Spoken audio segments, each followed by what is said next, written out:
পদ্মা সেতু রেলপথ। ইউরোপের দেশ লুক্সেমবার্গ থেকে আনা লোহার স্ট্রিঙ্গার দিয়ে তৈরি করা স্ল্যাবের উপর রেলপথ, যেখানে উচ্চ গতির বুলেট ট্রেন চলতে পারবে। সেতুর rail line single track dual gauge, অর্থাৎ এই রেলপথে ব্রডগেজ এবং মিটার গেজ উভয় ধরনের ট্রেন চলাচল করতে পারবে। এটি সেতুর সবচেয়ে ঝাঁকজমক অংশ। রেলপথটি শুধু এক স্তরের কন্টেইনার বিশিষ্ট রেলগাড়ির জন্য নয়, যেহেতু ট্রান্স এশিয়ান রেলওয়ের সাথে বাংলাদেশ যুক্ত, সেজন্য দুইতলা কন্টেইনারের ধারণ ক্ষমতা রয়েছে এর। পদ্মা সেতু দিয়েই বাংলাদেশ দুইতলা ট্রেনের যোগে প্রবেশ করবে। পদ্মা সেতুতে ৬ কিলোমিটার রেল লাইন হলেও পদ্মা সেতু রেল লিঙ্ক প্রকল্প নামে এই রেলপথ ১৭২ কিলোমিটার দীর্ঘ, ঢাকা থেকে যশোর যার গন্তব্য। তবে আগামী বছর ডিসেম্বরে পদ্মা সেতু চালুর দিন ফরিদপুরের ভাঙ্গা থেকে পদ্মা সেতু হয়ে মুন্সিগঞ্জের মাওয়া পর্যন্ত আসবে ট্রেন। সেই প্রস্তুতি নিচ্ছে রেলওয়ে। বাকি রেলপথের কাজ শেষ হতে আরো কয়েক বছর সময় লাগবে। রেলপথটি ঢাকা থেকে বের হয়ে নারায়ণগঞ্জ, মুন্সিগঞ্জ, শরীয়তপুর, মাদারীপুর, ফরিদপুর, গোপালগঞ্জ, নড়াইল ও যশোর এই ৮ জেলার ভেতর দিয়ে যাবে। এর মাধ্যমে প্রথমবারের মতো ঢাকার সঙ্গে দক্ষিণাঞ্চলের রেল যোগাযোগ স্থাপিত হবে।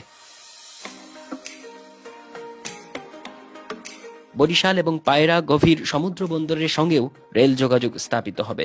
চলবে মালবাহী দুইতলা ট্রেন। দুইতলা ট্রেনের কারণে প্রচন্ড ওজন আসবে রেল থেকে, যে কারণে সেতুর পাইল নকশায়ও অনেক পরিবর্তন আনতে হয়েছে।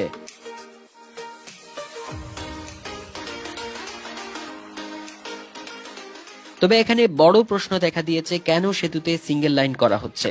এর জবাবে সেতু কর্তৃপক্ষের যুক্তি হলো, সেতুতে ডাবল লাইন করা হলে যে লোড পড়বে তা সেতুর খুঁটি ধারণ করতে সক্ষম হবে না। সেতুটির নকশা করাই হয়েছে সিঙ্গেল লাইনের জন্য। আর এই রেলপথে ট্রেন সংখ্যা কত হবে সেটিও বিবেচনায় নেওয়া হয়েছে। আর এখানে কোনো ধীর গতি নয়, ১৫০ কিলোমিটার গতিতে সেতু পার হয়ে যাবে এক একটি ট্রেন। পদ্মা সেতু দিয়ে গাড়ি, বাস, ট্রাক সব ধরনের যানবাহন সড়ক পথে চলবে।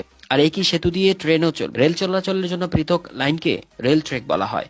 বঙ্গবন্ধু সেতুতে রেল ট্র্যাক সিঙ্গেল লেভেল স্ট্রাকচারের, কারণ এর এক স্তরেই ট্রেন আর গাড়ি দুটোই পাশাপাশি চলে। তবে এর ভালো বিকল্প হিসেবে পদ্মা সেতুতে দ্বিতল ট্রেন চলাচলের উপযোগী করা হয়েছে, যেখানে উপরের তলায় চলবে গাড়ি আর নিচের তলায় চলবে রেল। এরকম দুইতলা কাঠামোকে বলে টু লেভেল স্ট্রাকচার। এটি টু লেভেল স্ট্রাকচারের নিচের অংশ, যেখানে ঘন্টায় ১৫০ কিলোমিটার গতিতে ট্রেন পার হবে। পদ্মা সেতুতে রেল লাইন টানার জন্যই দোতলা করা হয়েছে। দোতলা করার সুবিধা হলো, এতে দুর্ঘটনাজনিত ক্ষয়ক্ষতি হ্রাস পাবে। হঠাৎ একটি রেল দুর্ঘটনা ঘটলে সিঙ্গেল লেভেলের পাশ দিয়ে চলতে থাকা অন্যান্য যানবাহনের মধ্যেও সংঘর্ষ হতে পারে। রেলগাড়ি যদি ট্র্যাকচ্যুত হয়ে রাস্তায় উঠে যায় তাহলে বিপদ বাড়বে। এক ট্রেকের দুর্ঘটনার কারণে অন্য রাস্তা বা ট্রেকেও দুর্ঘটনা ঘটতে পারে।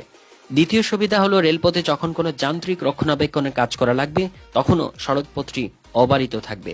রেল ও সড়ক এক স্তরে থাকলে মেরামত কাজ চলাকালে অনেক বড় সেতু হলেও সড়কপথ দিয়ে যান চলাচল বন্ধ রাখা লাগতে পারে।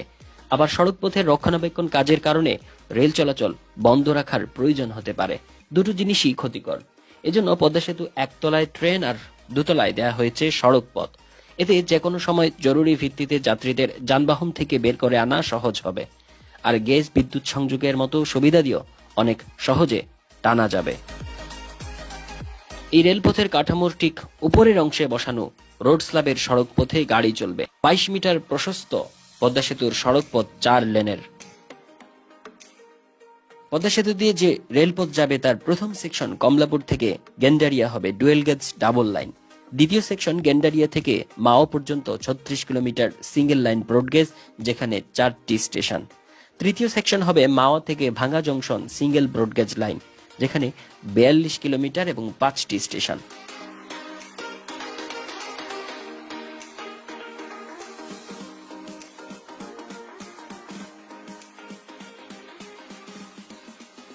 চতুর্থ সেকশন হবে ভাঙ্গা থেকে রূপদিয়া এবং পদ্মাবিলা হয়ে Singia station, ৮৬ kilometre single broad gauge line, যেখানে ১০টি স্টেশন পড়বে। এই রেলপথ প্রকল্পের সঙ্গে যুক্ত রয়েছে নতুন রেল কোচ কেনা। প্রকল্পের টাকায় ১০০টি ব্রডগেজ যাত্রীবাহী ট্রেন কেনা হবে। দেশের যোগাযোগ খাতে সবচেয়ে বড় এই প্রকল্পে ব্যয় হচ্ছে প্রায় ৪০,০০০ কোটি টাকা। তবে নদীতে ৬ কিলোমিটার সেতু প্রকল্পের অধীনেই নির্মাণ হচ্ছে।